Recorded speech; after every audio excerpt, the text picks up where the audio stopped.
And that is Matt Frenze, and Matt is known for his Olympic lifting. He came onto the scene a few years ago here in the Northeast, and in 2013, and he was just incredible with the overhead squat and the start of the region, and he was just so strong in that event. And we were like, who is this guy? He can definitely handle the weight. Giving a wink to the camera news fans. He could handle the weights, he could handle the weight. Well, that's because he has been Olympic lifting since he was 12 years old. He actually moved to the Olympic Training Center after high school. He wanted to make the 2016 USA Olympic team. He actually gave up that goal due to a back injury, found CrossFit, and was decided that he was going to train for this. He's really known for those Olympic lifts, but I'm just so impressed with his ability and what he's done for the past couple of years just to get himself where he is in contention with all the other men.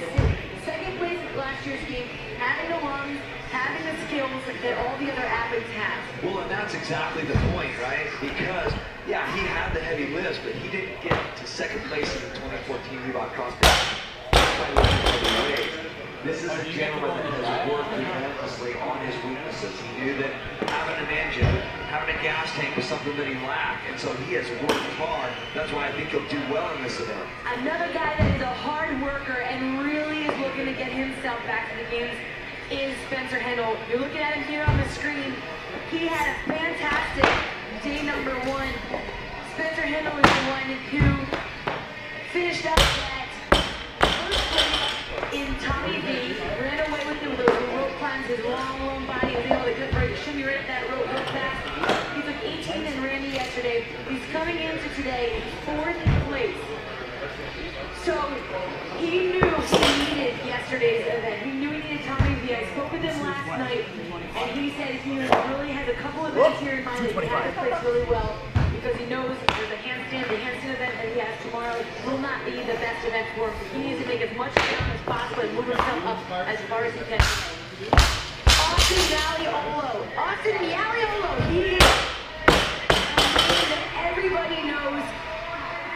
He is another guy that is just looking for a little redemption. He wants to get back to the games, and today is really important for him because he will be seeing the snatch event after this one is complete, and that is one of the events that held him back from the games last year. He has an engine. He's not afraid of these longer workouts. Keep your eye on him. Craig Kenny now moving on to those overhead squats. The first one off that treadmill, 50 overhead squats, 135 pounds. That's Craig Kenny from Bradford CrossFit in Bradford, Connecticut. He's going to be joined by none other than Matt Frenze. Now Austin Aliolo also finishing. You see some athletes getting to that barbell, finishing it overhead. We're fast approaching that 8-minute mark into event number 3. These are the athletes in the fourth final event number 3. But look at Frenze right here in the red short. He looks like he is tired and that he did not just run a mile anywhere. Looking around, thinking this. He's checking out his competition while he's doing those overhead squats. No big deal for him. Look at this. This is the show people expected to see. He gave that wink to the camera because he knew something. He's going to hold on to these overhead squats. 23rd rep. This is his 25th rep. He went unbroken on his first set of 25. Advances the bar. He only has 25 reps left, and then it's on to the GHD sit-ups for Matt Frenze. Very impressive. A guy that knows himself, knows what he can handle with heavy weights. I want to see how many reps he goes into the second set of 25. Former Olympic weightlifter, obviously he has a 315-pound snatch. That is his PR. So this 135 pounds pales in comparison to that. But again, that shows you his lung capacity and how much he's able to handle his volume. A lot of times guys that have a 1-rep high, 1-rep max, that's their thing, that's what they do, and they do that at the sacrifice of other components of fitness. But Matt Frenze is able to handle that lung capacity and how taxing moving that little that many times. So first set of 25, he will break up second set of 25. This is his 16th rep, 17th rep now. And he's doing other guys, but his cycle time is just so fast. The other guys can't catch it. We've got a few judges' hands up. Now Matt Frenze finishes 50 overhead squats. He'll be the first one to the GHD sit-up portion of this workout. You see some fans up there cheering on their athlete. And he got himself nice in the mood before he got started with these GHDs. His legs can handle the squat, and his legs are used to that kind of weight, so that speed for some of the other athletes, they'll be able to maintain that here on the GHD. Their legs will be trash, but not Matt.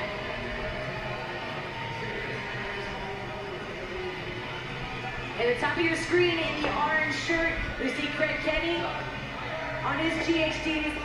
His tall frame, he has to touch the mat behind him and then touch those feet pads ahead of him, in front of him. He was the first athlete off that treadmill. Now he's on to the GHD portion of this event. And he's a big boy just to arch that back and to get himself over that. And it's a lot of weight that he's moving on that for body awareness. You can see Frenze's shorter torso getting back. He can spring a little bit faster than Kenny can to get himself up. And I think Kenny is about 8 or 9 reps behind Matt Frenze. So Matt Frenze in first place in this heat for event number 3. We just passed the 11-minute mark. First place, Matt Frenze so far. He's leading event number 3 for heat number 4. Craig Kenny in lane number 2. On the right of your screen in the orange shirt, he's in second place. And so far, anyone that has gotten to the double unders first has never been passed. So that has been a trend we've seen here in the East. Let's see if that trend continues. Let's see who will be the first one to get to that double under rope. He feels the pain. He did push hard. I'm really impressed though, again, with his ability.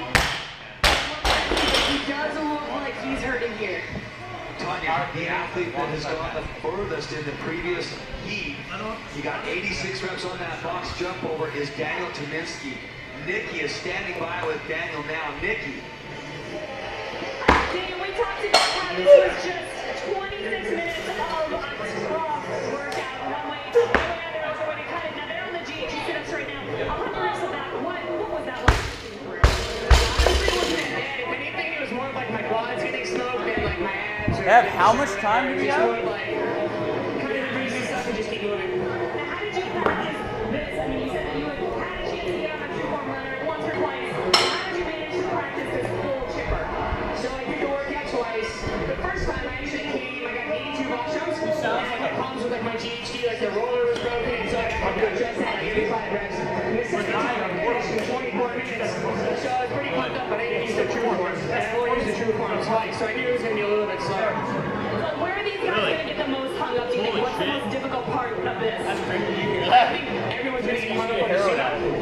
It's really hard to kind of like push and maintain because you kind of super just smokes like your whole body, and the box jump is really just go and fight till the end. Well, congratulations. We'll see if any of these guys get anywhere close to your 86 reps. Back to you guys.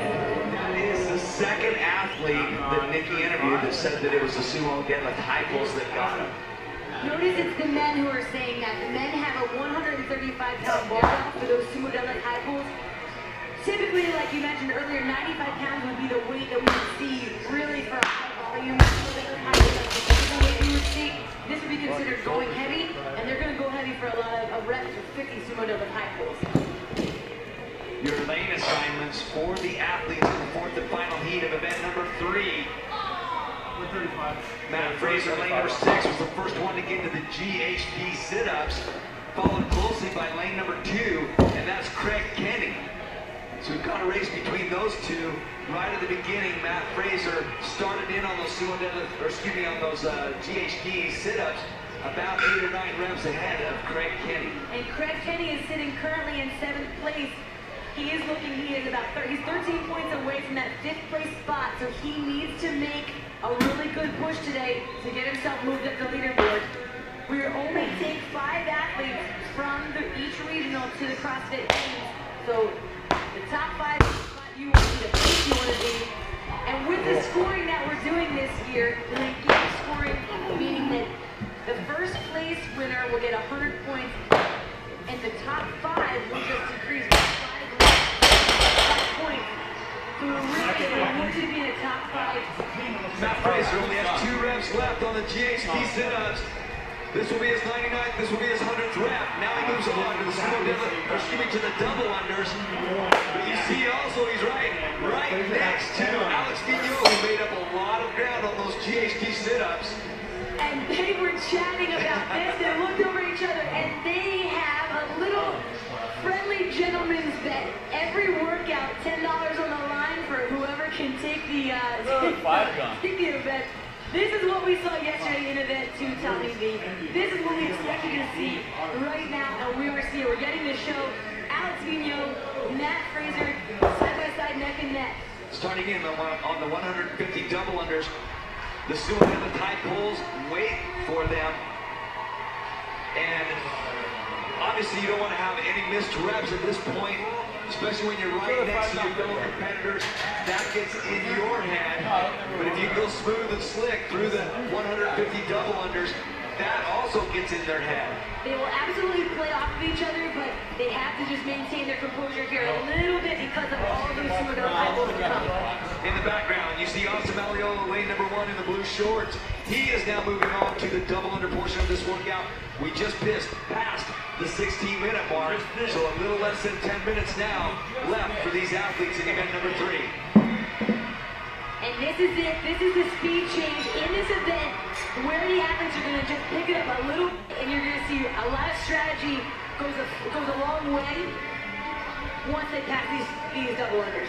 Both Fraser and Vigneault got to the rope at the same time, started in on those 150 double unders at the exact same time. However, it has been the efficiency of Matt Fraser on the jumps that has allowed him to move ahead of Alex Vigneault.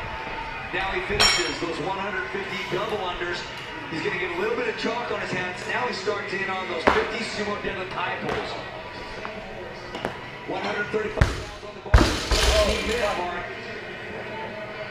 It's going to come down to who breaks these up and is the most efficient. It's going to be imperative that these athletes have to have those legs straight at the top. Their hips open, legs straight locked out. While the barbells up their collar, when they make that rep count. We saw other teams athletes that got no reps. It was very costly. Matt is on a nice pace so far to beat the event record. And we've only had one athlete so far in any regional get this workout done under that 26-minute time cap. That was another Matt Riley in the Pacific Regional, 25 minutes, 50.3 seconds.